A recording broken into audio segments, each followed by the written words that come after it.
All right, colonel नैन, आपका assessment इस समय इस जंग में क्या है? क्या रुकना चाहिए हमें, या इंतजार करना चाहिए, या फिर अटैक करना चाहिए, काउंटर अटैक, जो अभी तक हमने किया नहीं है? अभी तक की इंफॉर्मेशन यही है, कल रात के उनके हमले के बाद। देखिए Manak, we have got two options, दो ऑप्शन है हमारे पास। सबसे पहला ऑप्शन हमारा है कि we go all out for kinetic action, और दूसरा है जो एडवोकेट किया जा रहा है, जैसे कि भाई हम इनको स्लोली करके और दूसरे मेजर्स लेकर के इनको स्ट्रेच करें ठिकाने पे, या इनको इनकी अकल ठिकाने पे लेके आए। हाँ।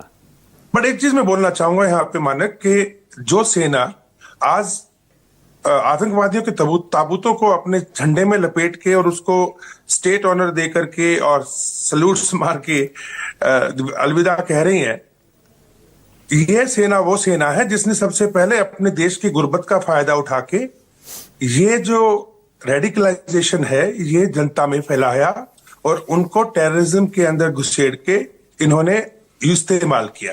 अनफॉर्चुनेटली ये रेडिकलाइजेशन अब इनके अंदर भी आ गई। So the whole society is now radicalised.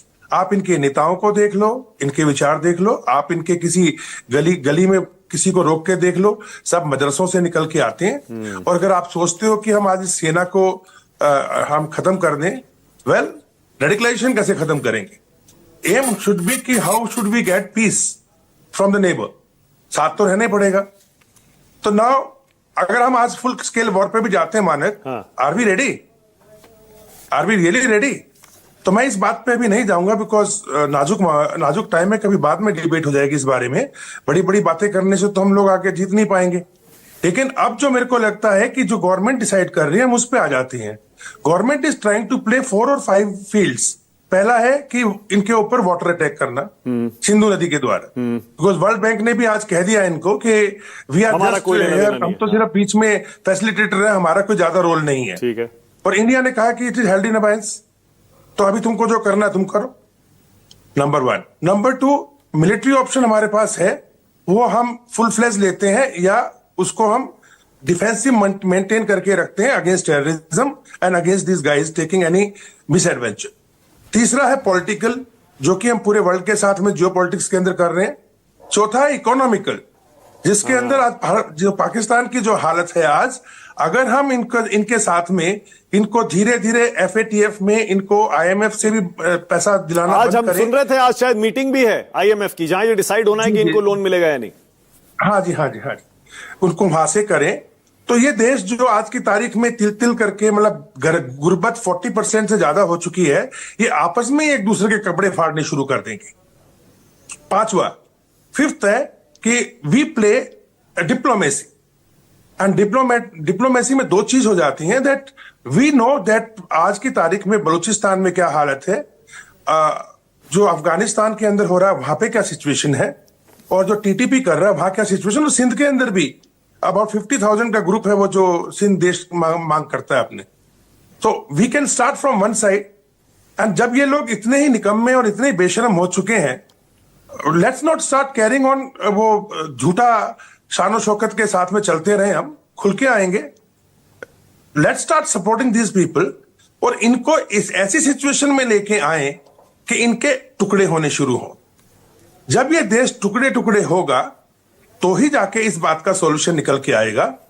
उसमें आपको नए देश या नए दोस्त भी बन जाएंगे, चाहे बलूच हो, चाहे पश्तून हो, चाहे सिंध हो, और ये एक बीच में रह जाएगा पंजाब स्टेट। ठीक है, सिर्फ पंजाबी। ओके। और बाकी चारों तरफ से घिरे हुए जो लोकेशन है मानक, वो सब इस पंजाब से नफरत करते हैं, वो हम भी करते हैं। तो ये एक अप्रोच हो सकती है। अब गवर्नमेंट किस अप्रोच को क्यों ले रही है? जैसे मैंने बोला कि मिलिट्री डायरेक्ट कन्फ्रंटेशन अगर हम करना चाहें तो क्या आर वी रेडी, तो वो भी एक क्वेश्चन है। और दूसरा, इसको हम ले रहे हैं तो कौन सा हमारे लिए बेनिफिशियल है? ठीक है, ओके। तो मेरा मानना है कि we must go with the government because they are now in the chair. Absolutely. We must support our government. Absolutely. And let us see what the government decides. ठीक है, एब्सोल्युटली। अब कर्नल दानवीर सिंह, आप ही बताइए कि अभी इस समय स्ट्रैटेजी क्या होनी चाहिए? क्या हमें इस समय इनको लंबा खींचना चाहिए अपने हिसाब से, या फिर जैसा वो चाहते हैं? क्योंकि अगर वो वॉर चाहेंगे, वो तो चाहेंगे जल्दी हो जाए खत्म। देखिए, बिल्कुल सही कह रहे हैं कि भाई वो तो चाहेंगे जल्दी खत्म हो जाए, और जल्दी वो कुछ ऐसा भारत के ऊपर कर दें, जिससे कि उनकी फेस सेविंग हो जाए, क्योंकि Asim Munir will go down in the history as a chief जिसके कमांड में पूरे पाकिस्तान के ऊपर भारत ने हमला किया, लाहौर में घुस गए, रावलपिंडी में कर दिया, और जवाब वो नहीं दे पाए। साथ के साथ मैं यहाँ पे ये भी कहूँगा कि 78 साल की आज़ादी के बाद या विभाजन के बाद अल्लाह ने आपको एक बहुत शानदार मौका दिया है, और ये मौका आपको बिल्कुल खोना नहीं चाहिए, आप बिल्कुल चूकने नहीं चाहिए। ये मौका मिला है आपको अपनी खुद की परेशानियों से निजात पाने के लिए, और ये मौका आप अगर गवा देंगे तो मेरे को नहीं लगता कि फिर आपको ये मौका मिलेगा। अभी ऑल वेपन्स फ्री हो गया है और आपने अलग अलग जगहों पर घुस के और मारना शुरू किया है, जो कि 71 की जंग के बाद से हुआ है। पंजाब और सिंध के इलाकों में आप घुसे हैं, खैबर पख्तूनख्वा के अंदर भी आपने हमले करे हैं।